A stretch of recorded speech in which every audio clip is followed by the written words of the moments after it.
Welcome to Proverb a Day. We are playing catch up today. We are on Proverbs 22. We haven't had time to record, so we're getting stuff done. We're going to start on verse 1. A good name is to be chosen rather than great riches, but loving favor rather than silver and gold. The rich and the poor have this in common: the Lord is the maker of them all. A prudent man foresees evil and hides himself, but the simple pass on and are punished. Verse 4. By humility and the fear of the Lord are riches and honor and life. The study note on that, by the way, we're reading Life Application Study Bible, reading the Life Application notes, applying it to our life. Notes on verse 4. Let's just read verse 4 again. By humility and the fear of the Lord are riches and honor and life. This is a general observation that would have been especially applicable to be an obedient Israelite living in Solomon's God-fearing kingdom. Nevertheless, some have been martyrs at a young age, and some have given away all their wealth for the sake of God's kingdom. The book of Proverbs describes life the way it should be. It does not dwell on the exceptions. Alright, verse 5. Thorns and snares are in the way of the perverse. He who guards his soul will be far from them. Train up a child in the way he should go, and when he is old, he will not depart from it. Note on that verse. In the way he should go is literally according to the child's way. It is natural to want to bring up our children alike or train them the same way. This verse implies that parents should discern the individuality and special strengths that God has given each one. While we should not condone or excuse self-will, each child has natural inclinations that parents can develop. By talking to teachers, other parents, and grandparents, we can better discern and develop the individual capabilities of each child. Verse 7. The rich rules over the poor, and the borrower is servant to the lender. The note on that verse, verse 7.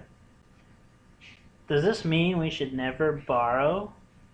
No, but it warns us never to take on a loan without carefully examining our ability to repay it.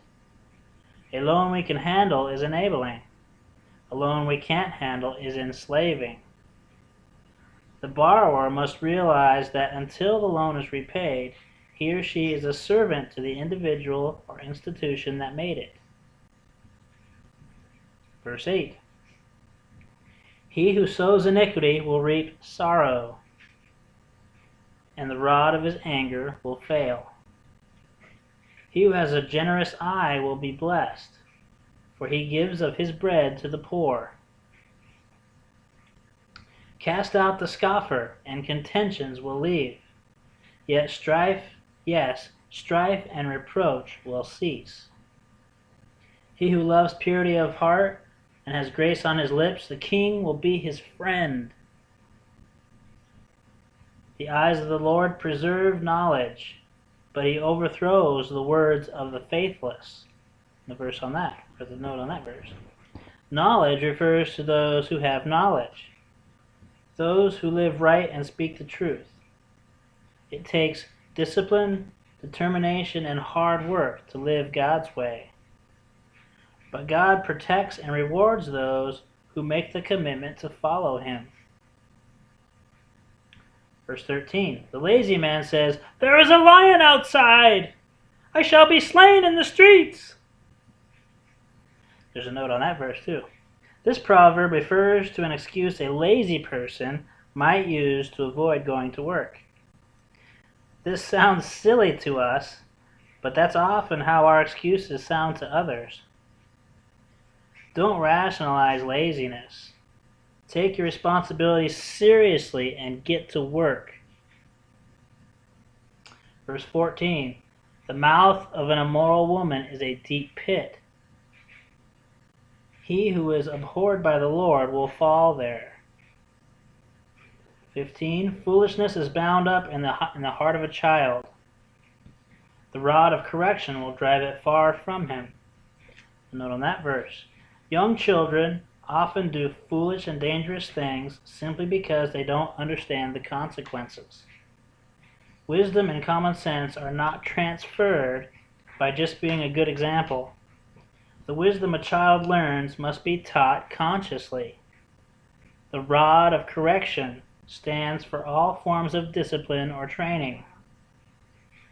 Just as God trains and corrects us to make us better, so parents must discipline their children to make them learn the difference between right and wrong.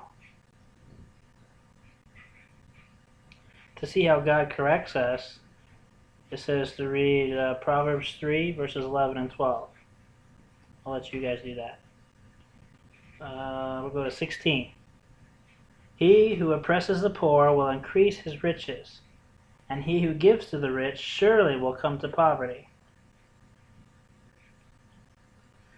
17. Incline your ear and hear the words of the wise, and apply your heart to my knowledge, for it is a pleasant thing if you keep them within you. Let them all be fixed upon your lips, so that your trust may be in the Lord. I have instructed you today, even you. Have I not written to you excellent things of counsels and knowledge,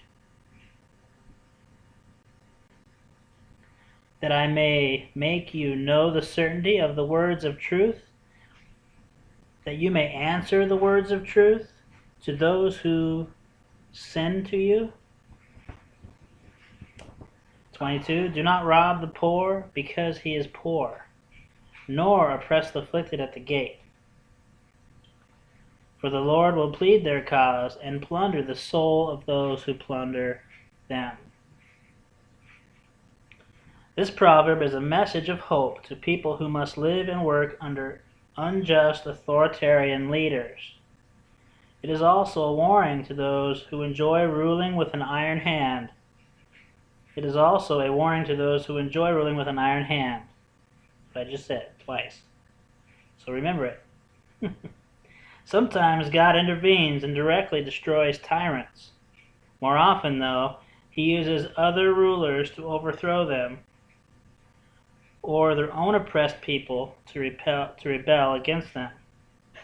If you are in a position of authority at church, at work, or at home, remember what happens to tyrants. Leadership through kindness is more effective and longer lasting than leadership by force. Verse 24. Make no friendship with an angry man, and with a furious man do not go, lest you learn his ways and set a snare for your soul. Notes on that. People tend to become like those with whom they spend a lot of time. Even the negative characteristics sometimes rub off. The Bible exhorts us to be cautious in our choice of companions. Choose people with characteristics you would like to be developed in your own life.